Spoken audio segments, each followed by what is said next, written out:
He opened a section of the wall and revealed a small cot with loops for restraints, just big enough for a small woman, though it appeared made for a child.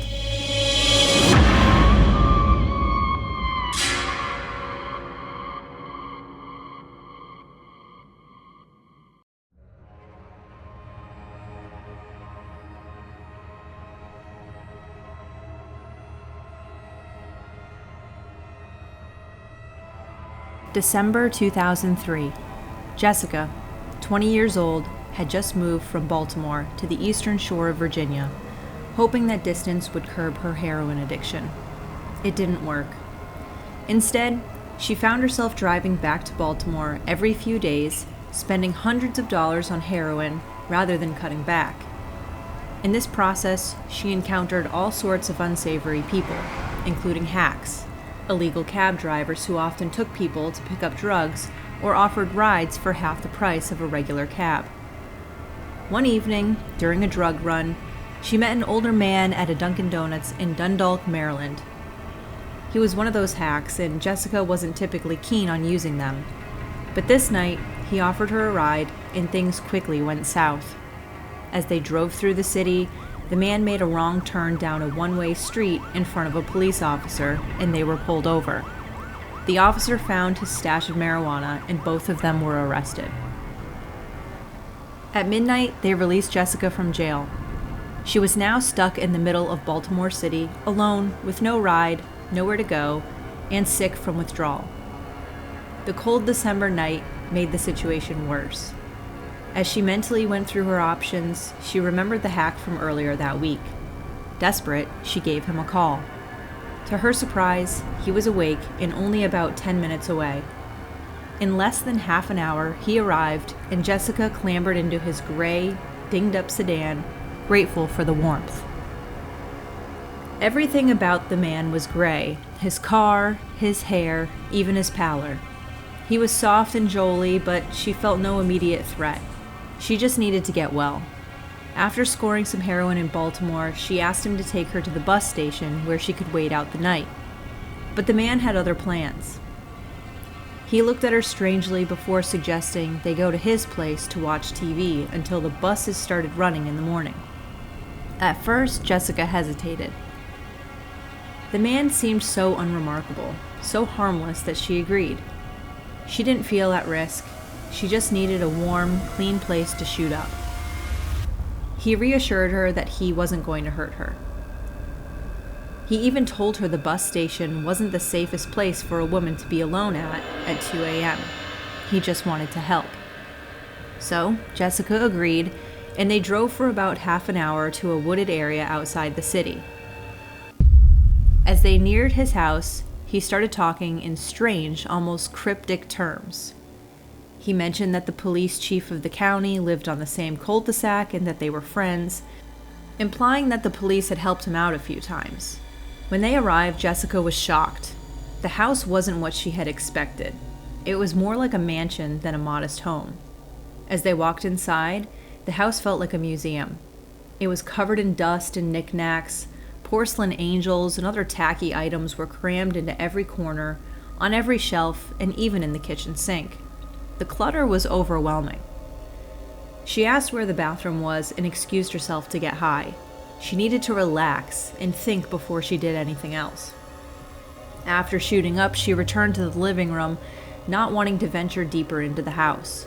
She was getting increasingly uncomfortable, but tried to keep it together. The man brought her a glass of water and a handful of pills, which he said were for sleep. It was 3 a.m. and Jessica needed to be at the bus station by 6.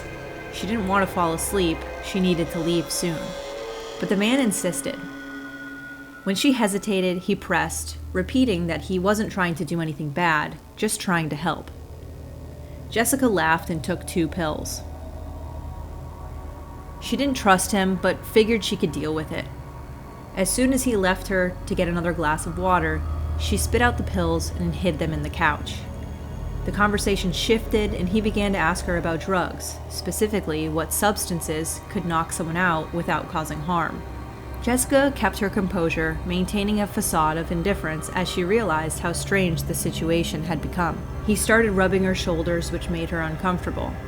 She laughed it off and excused herself to the bathroom again. She returned and made sure to sit against the wall, not wanting to be too far from the exit. As she looked around for a phone, the man continued pacing and talking. Eventually, he led her upstairs, saying he wanted to show her something. Reluctantly, Jessica followed. He opened the door to a room covered in dust and knickknacks. The bed was made, the comforter dark. The man invited her to sit on the bed, and they talked more about his mother and the house. Suddenly, he said, "You're so beautiful. You look like a little girl. I bet little girls really like you." Jessica tried to steer the conversation back to his mother, but he seemed fixed on her, becoming more unsettling. He then asked what drugs would be safe to knock out a child and keep them unconscious for an extended period. The conversation made her skin crawl. Jessica tried to brush it off, claiming she wasn't a chemist. She wasn't sure, but the conversation was growing increasingly disturbing. He then told her he wanted to show her something, and she protested, claiming she needed to use the restroom again. He insisted, pushing her further into the room. He opened a section of the wall and revealed a small cot with loops for restraints, just big enough for a small woman, though it appeared made for a child. Jessica's mind raced as she realized the dark implications of what he was showing her. She quickly made an excuse to leave the room, saying she needed to use the bathroom once more. She slowly walked down the stairs, all the while pretending to dial her dead phone. The man was busy in the bedroom, so he didn't notice.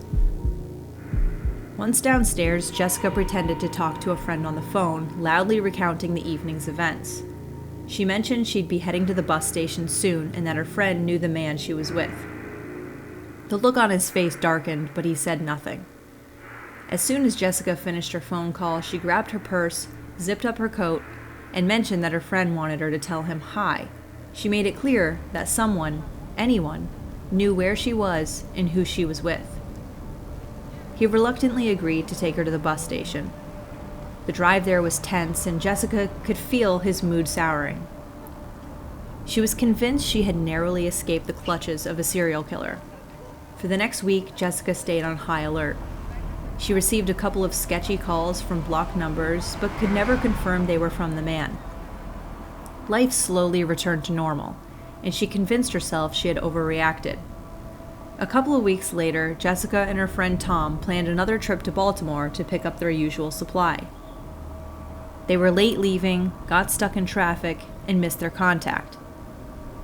Instead, they contacted a new dealer in Dundalk. When Jessica arrived at the parking lot to meet him, the place felt eerily quiet. As she walked down the street, a black sedan pulled up beside her. It was the man from the previous encounter. He opened the passenger side door and told her to get in. Despite her instincts screaming at her to run, Jessica got in, terrified yet determined to stay calm. She told him she was on her way to meet a dealer, but he insisted on taking her to the location. As they drove, he began talking again about sedatives and his plans for the future. He had been scouting parks, searching for young girls. He said that with her help, he could lure them to his house and fulfill his dark desires. He mentioned using the dock behind his house to dispose of bodies. Jessica's stomach churned, but she didn't let her fear show. She slouched down in the seat, acting as if she had nodded off. She knew she had to act nonchalant to make him feel like she was on his side. As he reached under the seat, she realized he was likely trying to pull a weapon. Just then, a car appeared out of nowhere, and Jessica seized the moment.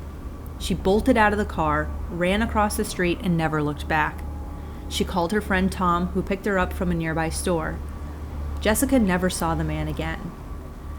But months later, she received a voicemail from him. He had changed his number and wanted to let her know he'd finished renovating his house. He mentioned he was renting out rooms to women and wanted to discuss some ideas with her. Jessica contacted a Baltimore City police officer she knew, giving him all the details. The man's description, his car, his license plate number, and everything that had transpired. A year later, the officer reached out to her, asking if she still had the information. Unfortunately, she no longer did. In the time since, several young children had gone missing in the same areas the man had mentioned during their second encounter. Jessica would never know who he truly was. Thank you for watching. If you enjoyed the video, please consider subscribing and liking the channel. If you know of any eerie stories you'd like exposed, please comment below.